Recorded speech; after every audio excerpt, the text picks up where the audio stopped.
What's up? Why everybody tries to take and destroy masculinity in black men. I believe we live in a new generation where it's more okay for a man not to be masculine. And there's so many problems that you look at when it comes to a man just naturally being a man nowadays. I feel as though nowadays, if a man is just naturally masculine and stuff, he'll be, like excluded, or people will make him feel some type of way for being that way. And my thing is, when we see a lot of black boys coming up, the number one thing I see is we don't really have a lot of masculine role models, masculine male role models. We don't really have any of that. Even when I was growing up, I didn't see much of that with my friends or anything.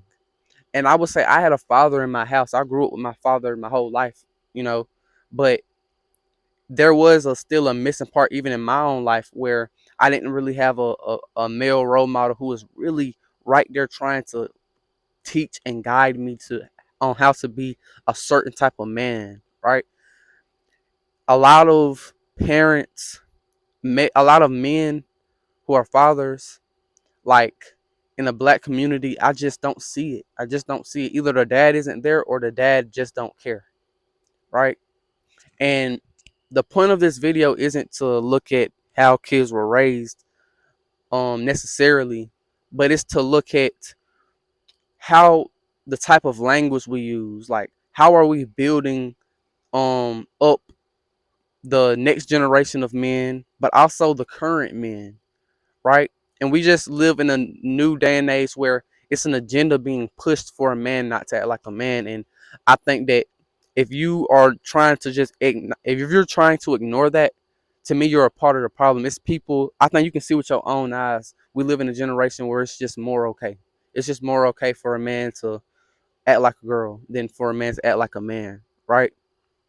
And I think this is something that heavily goes into being in the black community, because I think, let me just run down some of the solutions that I think would help uh produce and build the confidence of a lot of men. It just being strong and being confident in themselves.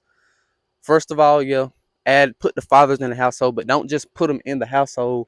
Make sure that you have men who actually care about their kids and they care about the future of their kids and how confident they will be in themselves in the future. And I think that that's going to take training. That's going to take men coming together and really um putting something together so that we can actually get stuff rolling. I think that's going to take a lot. If you ask me, a lot of conditioning, a lot of just us feeling good about being a father again, and not just leaving out the house just because you had a baby, then you just not there no more, and like actually caring. I think that's something that's very important. And you're not a loser. You're not weak. You're not any of that if you're a man that wants to be in your kids' lives and stuff. So that's one of the things. And then also another thing that's extremely important is oftentimes, the majority of people, even outside of black kids and the black community, black men, we use shaming language when we see a boy not acting necessarily masculine. Now, this does not mean that this boy likes other boys. This does not mean that this boy is feminine. This means that that boy needs guidance and correction, not in shaming and hate, but in love, right? And I think that that's a cliche thing. Like, that's a cliche thing for me to say, where, because a lot of people, you will hear a lot of people saying that, but you don't hear that being often, you don't really see that often being used in action, like a father actually being there and be like, actually guiding his son to not be a certain way or not do certain things, but not doing it to make them feel bad. Oftentimes when you shame people, especially at a very young age, when you shame somebody, it only worsens whatever that thing you try to correct them or get them away from. It only worsens it, right? That's one thing that I noticed just looking at other kids who was being picked on, and just looking at stuff that I grew up with. uh and a couple of other things is that, you know the things that I usually talk about is just we need men coming together. We need men using their mind, right?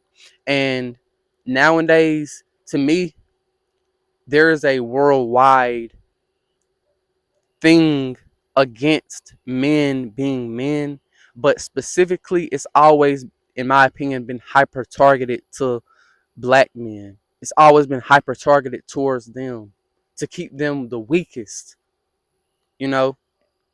And that's something that I acknowledge, and I don't want to be in that, right? So I think with me, it takes me really being the man who I say I'm gonna be. And I think when I can be a man that actually cares and actually wants to be somebody, I need to connect with other men who want to be somebody, right?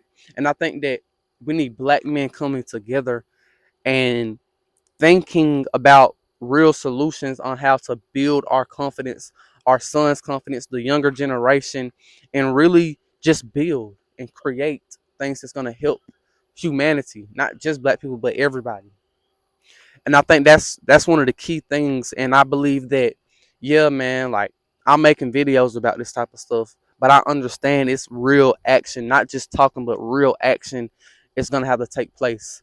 And I want to be a part of that. And I don't necessarily have to create my own thing, which I will create my own whatever to help the community of black people in the world or whatever. But I want to be around other like-minded men because be that's going to help me fully be who I am. I was just talking to my brother about that, about if you're a person that's changing and wants to improve, it's always best to start getting around people who want to change and improve.